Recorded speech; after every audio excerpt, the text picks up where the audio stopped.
Parmi les dérives du ça, au sens des topiques sensoriels, tel que j'en ai parlé longuement, souvent, il y a le mensonge. Le mensonge fait partie de ce que j'appelle le ça sensoriel au niveau de l'ouïe, au niveau de la parole.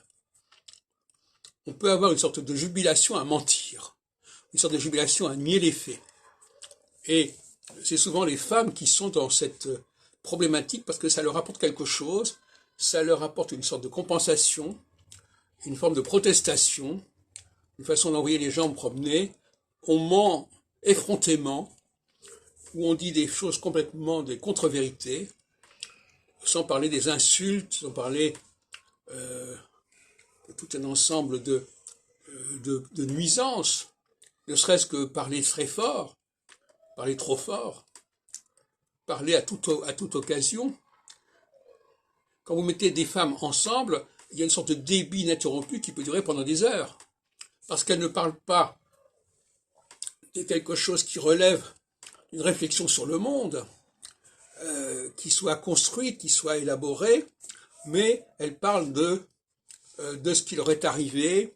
de ce qui s'est passé, de les informations qu'elles ont reçues, et effectivement, par le biais de la mémoire, on peut produire un jeu continu de produits, une sorte de logorée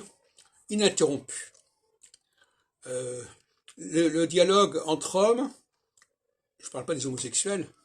le dialogue entre hommes est beaucoup plus condensé, beaucoup plus centré,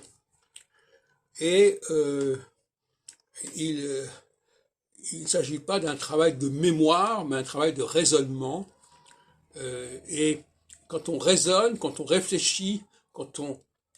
arrive à des conclusions nouvelles, c'est pas la même chose que lorsque l'on répète, que lorsqu'on se souvient de ce qui a déjà été dit.